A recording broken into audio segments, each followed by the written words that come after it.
Hey everyone, my name is Warren Muzak. I've been a professional freelance illustrator and 2D animator since 2009. And after having a couple conversations with some artist friends of mine, today I just thought I'd jump on and share some thoughts about artists paying for guidance, opportunities, or information to build or advance their careers. So, it's always been my experience that it's much easier to make money off of artists than it is to make money as an artist. Illustrators, painters, musicians, filmmakers, they're all going to experience people who, to put it bluntly, will prey on them. Aside from the artists that are just starting out, there's also the artists that feel that they've hit some kind of a roadblock, or that they've tried everything but they're really not getting anywhere. And others are the same type. They just want to get that big break. They just want some help to get them to that big break, to get to the next level. So all of these artists, they're all seen as being a niche that others can capitalize on. And unfortunately, desperation and frustration makes this niche a very easy target to prey on.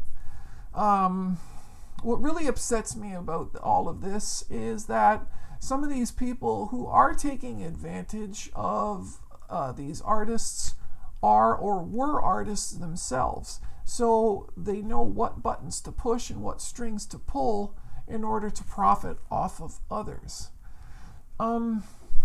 So what I want to do is I just want to go through a couple types that I've experienced in my journey as a professional artist. And the first one are the obvious scammers.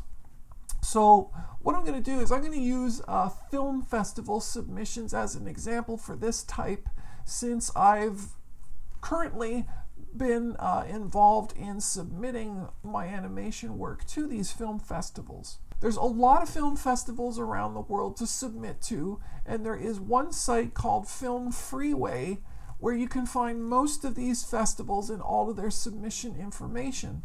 So for the past, 5 or 6 months, I've been submitting my work to film festivals through Film Freeway. And after I think about the first month, I must have triggered some kind of algorithm, because I started getting these invitations to these film festivals. I was receiving messages like, we saw your film called Doug the Dog and we really liked it and we'd like to invite you to submit it to our film festival. We think our obvious audience would really like it. It would be a perfect fit for the festival, blah, blah, blah, blah, blah. Having seen this type of message when I was working as a musician and submitting to festivals and record labels that in that industry, there was some red flags that started to come up. So I knew better than to take these invitations at face value. And, with just a couple minutes of research, I realized, first of all, they're not just inviting you, there is a submission fee, and it's a hefty one in some cases. Secondly, just a couple more seconds of research, it was pretty obvious that these festivals weren't even real. A lot of the indications were there. The website was just a throw together website. There was only like a single page on the website. In some cases, the links that were there didn't go anywhere. There were no active links on it. It might have mentioned a couple of other filmmakers. I couldn't find them. The artwork on the website, a lot of them, most of them actually, it was this AI generated stuff that wasn't even touched up. Everything about it just reeked of being fake. So, I didn't submit to them, obviously. Also, a lot of these festivals, they didn't even show up on the Film Freeway list. So everything about them was it was all scammy. So what I realized was the submission fees that they were asking for, they were just lining someone's pocket. I mean, there was no legitimacy behind that whatsoever. So the next group of career coaches for artists that I want to talk about, I compare them to a gym membership. And the reason that I say that is, they have the knowledge, they offer all the tools, but it's up to you to put in the work. Just like at a gym. They provide the building, they provide all the equipment, you pay the membership to walk in the door, but it's up to you to get the results that you want. So with these people, many times the information and the advice and guidance that's offered, it's legitimate. It might be a little bit generic, but it's legit. So these people, they don't offer any guarantees, they don't make any big promises.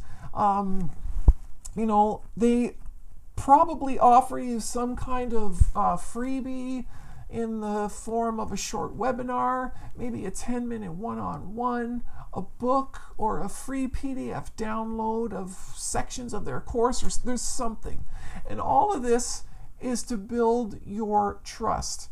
So once they've built your trust, that means that you're more likely to pay them for their services and to continue to pay them for your services for as long as you feel you need it or can afford it, quite frankly.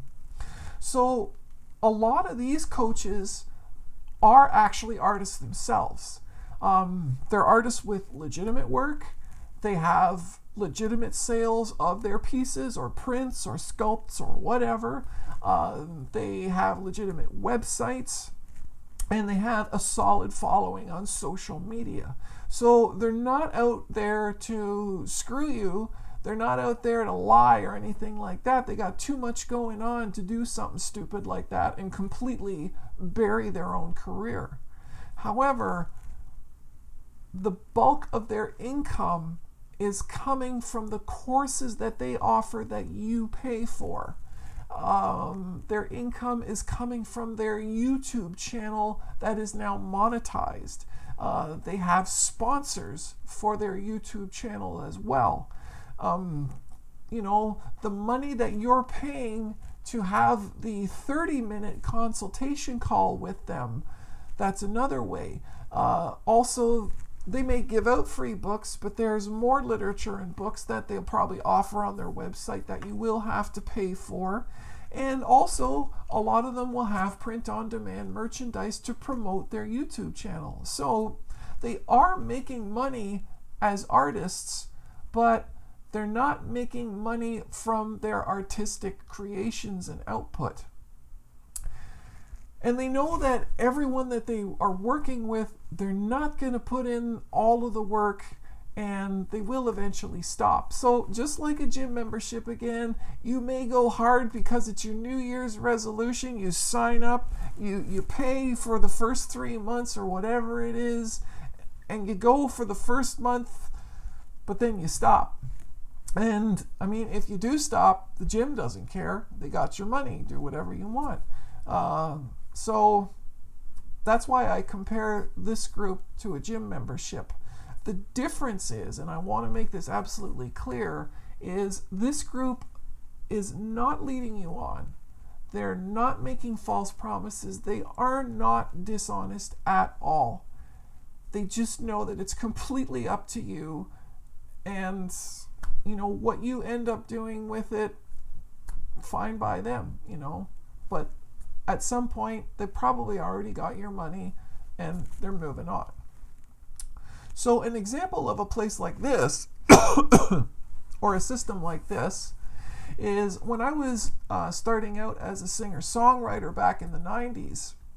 I was playing some local bars and getting my stage legs and everything, but I really wanted to get some airplay. So I'd contacted a record label that was called Comstock Records, and they were out of Arizona, and they said that they could help me get some radio airplay.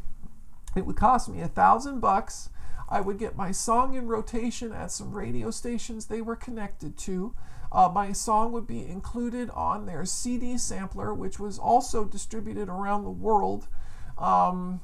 I would get regular updates on what radio station I was being played at, what the song was, who the DJ was, and the contact information of that radio station. And they would do all of this for the duration of 1 year.